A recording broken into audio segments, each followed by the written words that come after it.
Hello everyone, this is Mamta Samaria Khandelwal and you are watching MSK chemistry. तो आज की video में हम डिस्कस करने वाले हैं कि एसिड्स, बेसिस एंड सॉल्ट्स इनकी मेटल के साथ किस तरह से रिएक्शन होती है। इसके अलावा metal carbonates and metal bicarbonates यानी कि मेटल हाइड्रोजन कार्बोनेट्स की एसिड के साथ किस तरह रिएक्शन होती है। इसके अलावा प्रीवियस ईयर्स के बोर्ड के क्वेश्चंस को भी हम इसी वीडियो में डिस्कस करने वाले हैं।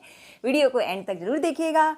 लास्ट में हम स्टूडेंट के मोटिवेशन के लिए हमेशा लिखते हैं थॉट फॉर स्टूडेंट्स, वो आपके मोटिवेशन के लिए है। तो स्टार्ट करते हैं।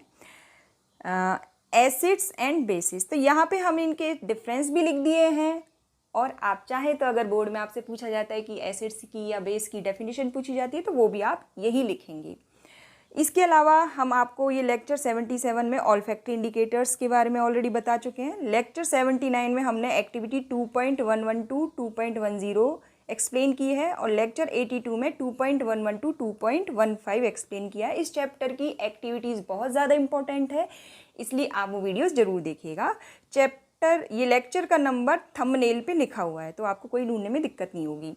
तो बात करते हैं एसिड्स। तो आर्रीनियस साहब के हिसाब से, आर्रीनियस थ्योरी के हिसाब से जो एसिड्स होते हैं ये एक्वस सॉल्यूशन में H पॉजिटिव आयंस देते हैं और जो बेस होते हैं वो OH नेगेटिव आयंस देते हैं। अब यहाँ पे जो एक्वस सॉल्यूशन लिखा है ये बहुत इंपॉर्टेंट है। तो आपने एक एक्टिविटी में देखा होगा, अगर आपका लिटमस पेपर ड्राई है और ड्राई HCl है तो वो लिटमस पेपर का कलर चेंज नहीं होता है। तो मीडियम का एक्वस होना ज़रूरी है। एसिड्स स्वाद में खट्टे होते हैं और बेसिस कैसे होते हैं, बिटर होते हैं। एसिड्स ब्लू लिटमस पेपर को रेड में चेंज कर देते हैं और जो बेसिस होते हैं वो रेड को ब्लू में चेंज कर देते हैं। तो बात करते हैं कि रिएक्शन कैसे होती है एसिड्स और बेसिस की विद मेटल्स के साथ।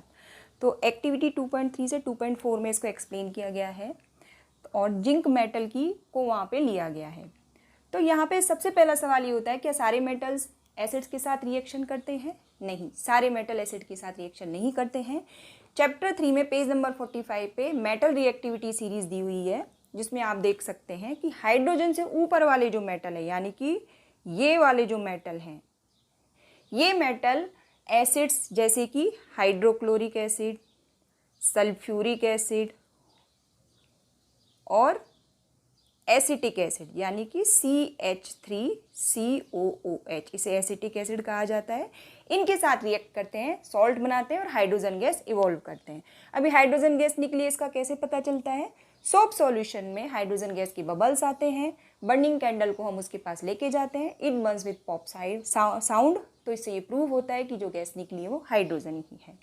तो यहाँ पे हमने लिखा है कि ये जो मैग्नीशियम मेटल है ये, इसकी रिएक्शन हाइड्रोक्लोरिक एसिड के साथ किस तरह से होती है। तो ये सॉल्ट बनता है मैग्नीशियम क्लोराइड और साथ में बनती है हाइड्रोजन गैस।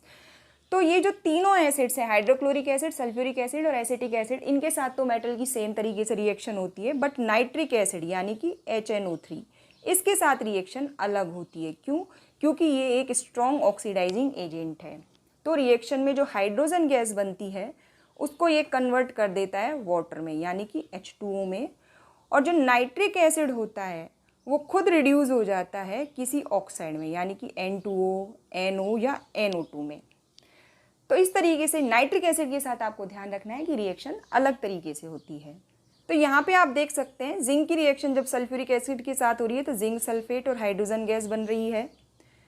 जब जिंक की रिएक्शन हाइड्रोक्लोरिक एसिड के साथ हो रही है तो जिंक क्लोराइड ZnCl2 और हाइड्रोजन गैस बन रही है। वहीं अगर जिंक मेटल की रिएक्शन जब डाइल्यूट एसिटिक एसिड यानी कि CH3COOH के साथ होती है तो जिंक एसीटेट यानी कि ZnCH3COO का होल ट्वाइस और हाइड्रोजन गैस बनती है। और यहाँ आप देख सकते हैं जिंक की रिएक्शन नाइट्रिक एसिड के साथ डिफरेंट वे में होती है। कॉन्सनट्रेटेड नाइट्रिक एसिड अगर हम लेते हैं तो जिंक नाइट्रेट बनता है और साथ में बनता है NO2 यानी कि नाइट्रोजन डाइऑक्साइड, जिसका कि कलर कैसा होता है, रेड ब्राउन। वहीं जिंक मेटल की रिएक्शन जब डाइल्यूट HNO3 के साथ होती है तो बनता है नाइट्रस ऑक्साइड N2O। ये आपको ध्यान रखना है कि नाइट्रिक एसिड के साथ रिएक्शन अलग होती है। और ये एक्टिविटी गिवन है, यहाँ पे आप देख सकते हैं डिलीवरी ट्यूब से हाइड्रोजन गैस आ रही है, ये हाइड्रोजन गैस की बबल्स हैं और ये जो कैंडल है ये पॉप साउंड के साथ, जो हाइड्रोजन गैस है वो पॉप साउंड के साथ बर्न होती है। अब हम देखते हैं कि जिंक की रिएक्शन बेस यानी कि NaOH के साथ किस तरीके से होती है। तो यहाँ पे आप देख सकते हैं सोडियम जिंकेट और ये निकल रही है हाइड्रोजन गैस। अब बच्चों को सोडियम जिंकेट का फॉर्मूला लिखने में दिक्कत आती है तो हम आपको समझाते हैं। देखिए वैसे भी हम ऑलरेडी वीडियो अपलोड कर चुके हैं कि केमिकल फॉर्मूला कैसे बनाया जाता है। तो ऑक्साइड पे देखिए यहाँ पे कितना चार्ज होता है, आप जानते हैं ऑक्साइड पे होता है -2 चार्ज। अब सोडियम जिंकेट में 2 ऑक्सीजन एटम है, तो मतलब टोटल नेगेटिव चार्ज कितना हो गया, 2O-2 का मतलब हो गया टोटल नेगेटिव चार्ज हो गया -4। तो फॉर्मूले में आपको टोटल +4 चार्ज चाहिए। अब जानते हैं आप जिंक पे चार्ज होता है 2+ और सोडियम पे चार्ज होता है +1। तो 2 सोडियम एटम और 1 जिंक एटम ऑक्साइड के -4 चार्ज को सेटिस्फाई कर देगा। तो फॉर्मूला अल्टीमेटली क्या बनने वाला है, Na2, जिसकी वजह से आएंगे 2+ चार्ज, जिंक इसकी वजह से भी 2+ चार्ज आएगा, टोटल प्लस चार्ज हो गया 4, और ऑक्साइड यानी O2, Na2ZnO2 फॉर्मूला बनेगा। ऑक्साइड पे चार्ज होता है -2 और 2 ऑक्साइड होने की वजह से चार्ज हो गया टोटल -4। तो -4 + 4 को बैलेंस कर देता है। So sodium zincate is Na2ZnO2। तो यहाँ पे अब ये एक क्वेश्चन दिया हुआ है, ये बोर्ड का 2018 का क्वेश्चन है, जो कि एक्टिविटी 2.3 से 2.4 से लिया गया है। इसलिए मैंने आपको पहले ही बताया है कि वीडियो को एंड तक जरूर देखिएगा। यहाँ पे हम और क्वेश्चंस भी करने वाले हैं। इसके अलावा एक्टिविटीज़ वाली वीडियोज़ आप ज़रूर देखिएगा, क्योंकि कहीं ना कहीं इस चैप्टर से जो क्वेश्चन है वो एक्टिविटीज़ से ही फ्रेम होते हैं। तो इस क्वेश्चन के फर्स्ट पार्ट में ये बोला गया है कि 2 ml of NaOH solution is added to a few pieces of granulated zinc metal taken in a test tube. Test tube में ग्रेनुलेटेड जिंक है और उसमें 2 ml आपने बेस यानी कि सोडियम हाइड्रोक्साइड को ऐड किया है और फिर उसको वार्म किया, यानी कि यहाँ पे हीट किया गया है। तो उससे क्या होगा, और फिर जो बबल्स निकले हैं उनको सोप सॉल्यूशन में ले जाया गया है। तो ये वही टेस्ट है जो आपको जिंक की रिएक्शन सोडियम हाइड्रोक्साइड के साथ होगी। यहाँ पे हीट करना होगा, ये हाइड्रोजन गैस निकलेगी और ये पॉप साउंड के साथ बर्न होगी। फिर इन्होंने लास्ट में लिखा है name the gas which will be evolve when the same metal reacts with dilute solution of strong acid. तो यहाँ पे हमने डाइल्यूट सॉल्यूशन लिया है हाइड्रोक्लोरिक एसिड का। तो यहाँ पे जो हाइड्रोजन गैस निकलेगी इसको हमको लिखना है। तो hydrogen gas is evolve when zinc metal react with dilute solution of strong acid. इस रिएक्शन को आप सल्फ्यूरिक एसिड के साथ भी लिख सकते हैं, Zn + H2SO4। तो क्या बनने वाला है, zinc sulphate plus H2 gas. लेकिन ये ध्यान रखना है आपको, यहाँ पे एसिटिक एसिड के साथ ये रिएक्शन नहीं लिखनी है, क्योंकि स्ट्रॉन्ग एसिड आपके हाइड्रोक्लोरिक एसिड और सल्फ्यूरिक एसिड है, एसिटिक एसिड एक वीक एसिड है। अब हम बात करते हैं reaction of metal carbonates and metal hydrogen carbonates with acids. तो पहले तो ये कार्बोनेट्स और मेटल कार्बोनेट्स, इनका फॉर्मूला लिखना बच्चे को आना चाहिए। तो देखो कार्बोनेट्स का मतलब होता है CO3-2, ठीक है, और मेटल पे आप जानते हैं पॉजिटिव चार्ज होता है। तो अगर सोडियम मेटल पे आपके पास चार्ज क्या होता है, +1, ऐसे ही पोटेशियम पे +1 होता है। तो कार्बोनेट पे -2 चार्ज है, सोडियम पे +1 चार्ज होता है। तो फॉर्मूला क्या बनेगा, Na2CO3, क्योंकि +2 चार्ज -2 के तभी इक्वल होगा।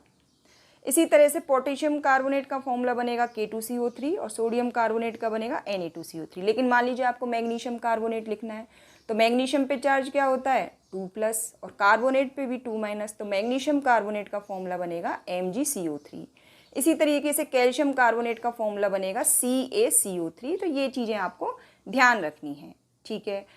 तो जब इनकी रिएक्शन आपको करानी होगी किससे, मेटल कार्बोनेट और मेटल हाइड्रोजन कार्बोनेट की रिएक्शन जब एसिड से होती है तो बनता है salt, carbon dioxide and water. तो ये देखिए यहाँ पे सॉल्ट बन गया, ये वाटर बन गया और ये कार्बन डाइऑक्साइड गैस बन गई। अब सवाल ये उठता है कि ये मेटल हाइड्रोजन कार्बोनेट हम कैसे लिखें। तो देखो कार्बोनेट होता है बच्चों CO3 2- और जो हाइड्रोजन पे H+ चार्ज होता है। अब ये दोनों मिलेंगे तो एक प्लस चार्ज और एक -2 चार्ज, तो बाई कार्बोनेट पे इसलिए जो चार्ज होता है वो होता है -1। अब आपको सोडियम बाई कार्बोनेट लिखना है, तो सोडियम पे चार्ज है +1 और बाई कार्बोनेट यानी कि हाइड्रोजन कार्बोनेट को ही बाई कार्बोनेट कहा जाता है, इस पे चार्ज है -1। तो +1 -1 के इक्वल हो गया। तो फॉर्मूला क्या बनेगा, NaHCO3।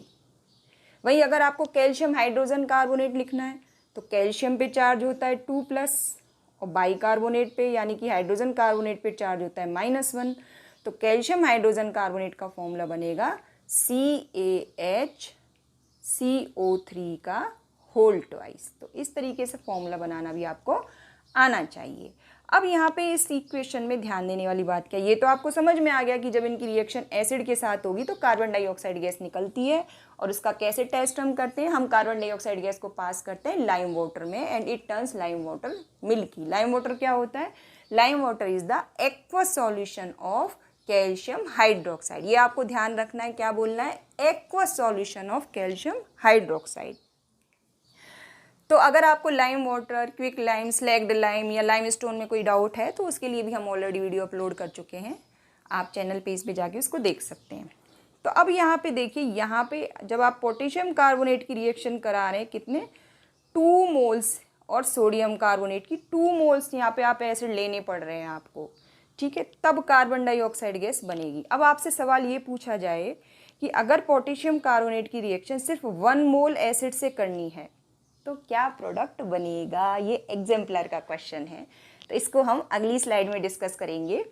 और यहाँ पे हम देख सकते हैं जब सोडियम हाइड्रोजन कार्बोनेट यानी कि मेटल हाइड्रोजन कार्बोनेट की रिएक्शन एसिड से हो रही है तो वो सिर्फ 1 मोल का रिक्वायरमेंट यहाँ पे है, जबकि बाई कार्बोनेट के साथ आपको 2 मोल्स का रिक्वायरमेंट है। इस चीज़ को आपको ध्यान रखना है। तो यहाँ पे देखिए, ये सॉल्ट बन रहा है, ये वाटर बन रहा है और साथ में कार्बन डाइऑक्साइड गैस बन रही है। तो हम यहाँ पे लिखा हुआ है, on passing the carbon dioxide gas evolve through lime water that is aqueous solution of calcium hydroxide, it turns milky due to the formation of white precipitate of calcium carbonate. तो देखिए, इसको हमने यहाँ वाइट कलर से ही बनाया और साथ में एस लिखा है। एस का मतलब है कि प्रेसिपिटेट बनेगा। लेकिन अगर आप कार्बन डाइऑक्साइड को एक्सेस में पास करेंगे तो क्या होगा, ये जो वाइट प्रेसिपिटेट है ये डिसॉल्व हो जाएगा। क्यों? क्योंकि कैल्शियम हाइड्रोजन कार्बोनेट बन जाएगा that is soluble in water. तो इसको हम आगे एक्सप्लेन करते हैं। यहाँ पे ये क्वेश्चन है, ये आपका 2020 का क्वेश्चन है, यानी 2020 का क्वेश्चन है। सेट 2 का एक क्वेश्चन है, 2 मार्क्स का क्वेश्चन है।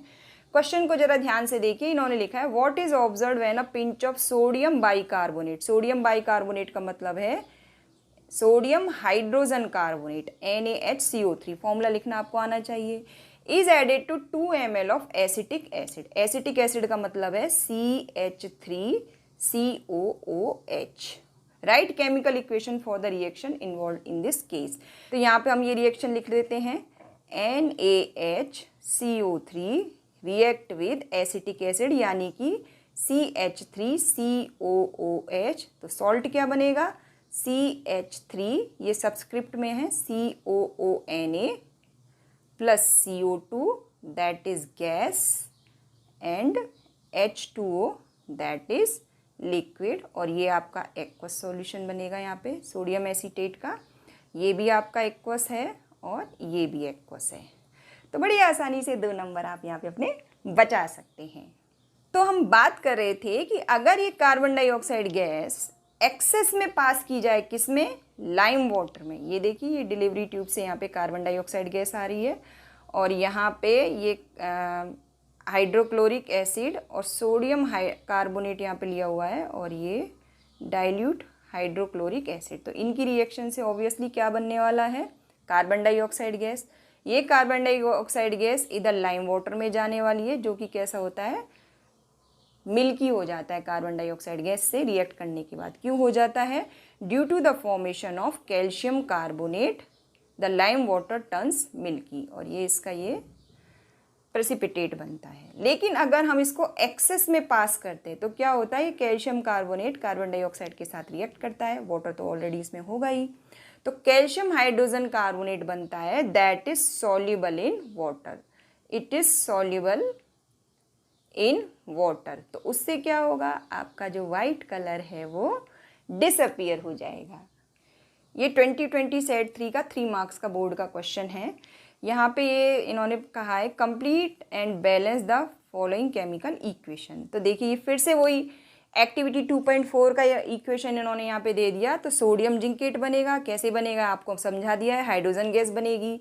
ये कैल्शियम कार्बोनेट जो हमने अभी प्रीवियस स्लाइड में जो डिस्कस किया है, ये उसी का ही क्वेश्चन है। कैल्शियम कार्बोनेट जो कि वाइट प्रेसिपिटेट बनता है लाइम वाटर के अंदर, ये इसकी वाटर और एक्सेस कार्बन डाइऑक्साइड के साथ जब रिएक्शन होगी तो क्या बनेगा, कैल्शियम हाइड्रोजन कार्बोनेट। ठीक है, और अगर HCl का एक्वा सॉल्यूशन है और वाटर लिया जाता है तो क्या बनता है H3O positive plus Cl negative ion. आपको बोर्ड में इसी तरीके से इक्वेशंस लिखनी है ताकि आपके 3 में से 3 फुल मार्क्स आपको मिले। नेक्स्ट क्वेश्चन, वीडियो के एंड में थॉट फॉर स्टूडेंट देखना ना भूलिएगा क्योंकि मोटिवेशन स्टूडेंट की लाइफ में बहुत ज़रूरी है, साथ में टीचर के भी। Okay, now the question is how do sodium carbonate and sodium hydrogen carbonate react with 1 mole of hydrochloric acid। तो जैसे कि मैंने आपको बताया था कि सोडियम कार्बोनेट जब 2 मोल ऑफ हाइड्रोक्लोरिक एसिड के साथ रिएक्ट करता है तभी 1 mole carbon dioxide gas evolve होती है। लेकिन अगर ये 1 मोल हाइड्रोक्लोरिक एसिड के साथ रिएक्ट करता है तो सोडियम क्लोराइड और सोडियम हाइड्रोजन कार्बोनेट बनता है, कार्बन डाइऑक्साइड गैस नहीं बनती है। मतलब लाइम वाटर का जो कलर है वो मिल्की नहीं होगा। वहीं सोडियम हाइड्रोजन कार्बोनेट 1 मोल HCl के साथ रिएक्ट करता है तो कार्बन डाइऑक्साइड गैस बन जाती है। ये बहुत इंपॉर्टेंट कॉन्सेप्ट है, इस पे आप स्टार लगाइए। ये क्वेश्चन कई बार JEE नीट में भी पूछे गए हैं, ओलंपियाड के लिए तो इम्पोर्टेंट है ही। This is the intext question. Intext question भी बड़े इंटेलिजेंट होते हैं टेक्स्ट बुक में। तो यहाँ पे जो मेटल कार्बोनेट लिया गया है वो आपको आइडेंटिफाई करना है, तो फॉर्मूला बनाना भी आपको आना चाहिए। तो इन्होंने कहा है metal compound A reacts with dilute hydrochloric acid to produce effervescences. तो इफरवेंसेस से हमारे दिमाग में कुछ क्लिक होता है कि या तो कार्बन डाइऑक्साइड गैस होनी चाहिए या हाइड्रोजन गैस। अब देखते हैं कौन सी गैस होगी इनमें से। The gas evolve extinguishes a burning candle. इसका मतलब गैस कौन सी है? Carbon dioxide. आगे बात करते हैं, write a balanced chemical equation for the reaction if one of the product formed calcium chloride. तो कैल्शियम क्लोराइड को देखते ही हमारे दिमाग की बत्ती जली कि कैल्शियम क्लोराइड के साथ हमको क्या मिल रहा है? Carbon dioxide gas. इसका मतलब ये रिएक्शन मेटल कार्बोनेट की है। तो मेटल कार्बोनेट यहाँ पे क्योंकि कैल्शियम क्लोराइड बन रहा है, कैल्शियम का सॉल्ट बन रहा है, तो आपका मेटल कार्बोनेट भी क्या होगा? कैल्शियम का ही कार्बोनेट होगा। तो यहाँ पे हम इसको लिख सकते हैं कैल्शियम कार्बोनेट, जो आपका मेटल कार्बोनेट ए ये पूछा गया, ये आपको इस तरीके से लिखना पड़ेगा, इट इज़ कैल्शियम कार्बोनेट। इस कैल्शियम कार्बोनेट की रिएक्शन जब हाइड्रोक्लोरिक एसिड के साथ होती है तो कैल्शियम क्लोराइड H2O और कार्बन डाइऑक्साइड गैस बनती है। और ये carbon dioxide gas lime water यानी कि aqua solution of calcium hydroxide के कलर को मिल्की कर देती है due to the formation of calcium carbonate that is called limestone. Now third for student, तो the struggle you are in today, आज जो आप संघर्ष कर रहे हैं, is developing the strength you need for tomorrow. तो आज जो आप कर रहे हैं वो आपको आने वाले भविष्य में ताकत देगा। वीडियो अगर पसंद आया तो लाइक ज़रूर कीजिए, शेयर कीजिए, चैनल को सब्सक्राइब कीजिए। Thank you for watching MSK chemistry.